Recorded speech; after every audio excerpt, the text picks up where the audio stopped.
কি রে ইয়ামিন, আজকে তো স্কুল ছুটি হয়ে গেল। চল বিকালে মাঠে গিয়ে ফুটবল খেলি। আজ না বন্ধু, আজ আমার শরীরটা একটু ক্লান্ত লাগছে। আমি দ্রুত বাসায় গিয়ে বিশ্রাম নিব।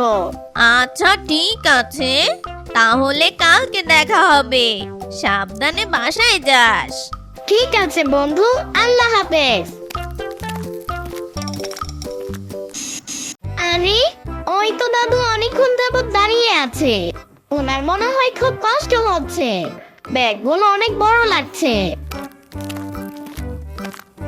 আসসালামু আলাইকুম দাদু, আপনি কি অনেকক্ষণ ধরে রিক্সার জন্য অপেক্ষা করছেন? ওয়ালাইকুম আসসালাম দাদু ভাই। হ্যাঁ, অনেকক্ষণ চেষ্টা করলাম, কিন্তু এই গরমে কোনো রিক্সা পাচ্ছি না। বাজারগুলো নিয়ে আর হাঁটতে পারছি না দাদু ভাই। দাদু, আপনি চিন্তা করবেন না, আমি আপনার ব্যাগগুলো ধরে আপনার সাথে বাসায় পৌঁছে দিচ্ছি।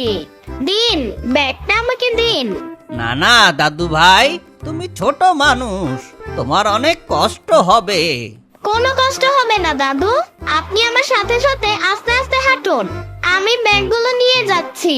তোমার মতো ভালো ছেলে ইদানিং আর দেখা যায় না দাদু ভাই।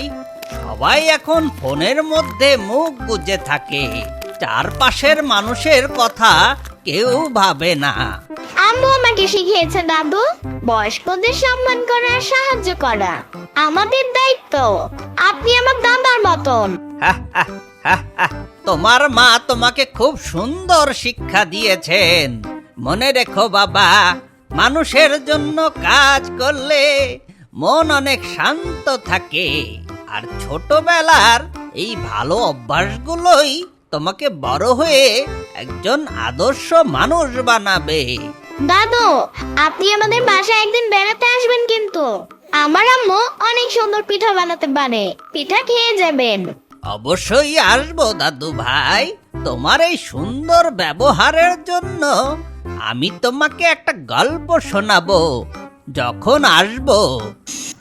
এই নাও দাদু ভাই, আমাদের বাসায় পৌঁছে গেছি। ব্যাগগুলো এখানেই রাখো। এই আমটা নাও, এটা আমার বাগানের একদম তাজা আম। ধন্যবাদ দাদু, কিন্তু আমি তো ফলের আশায় তো সাহায্য করিনি। আপনি আমটা রাখুন, আপনি আমটা খেলে আমার বেশি ভালো লাগবে। আমি জানি তুমি খুব ভালো ছেলে।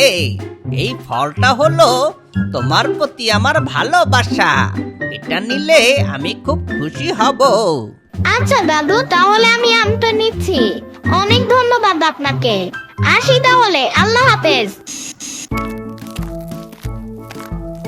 ইয়ামিন, তুমি দাদুর সাথে ওই আমটা নিয়ে কথা বলেছিলে? আমি জানলা দিয়ে তোমাদের দেখছিলাম।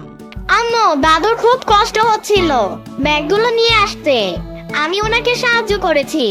উনি ভালোবেসে আমাকে এই আমটা দিলেন। ইয়ামিন, আমি সব দেখেছি বাবা। দাদু যখন তোমাকে আমটা দিতে চেয়েছিলেন, তুমি শুরুতে না করলে, সেটা ছিল তোমার আসল সততা।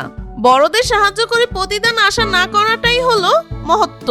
আম্মু, আজকে কাউকে সাহায্য করে আমার সত্যিই খুব ভালো লাগছে। দাদু আমার জন্য অনেক দোয়া করেছেন। লক্ষ্মী ছেলে ইয়ামিন আমার। এই সততা আর ভালোবাসা দিয়ে এগিয়ে যাও, দেখবে সবাই তোমাকে পছন্দ করবে এবং আল্লাহ তাআলা তোমার উপরে সন্তুষ্ট থাকবেন।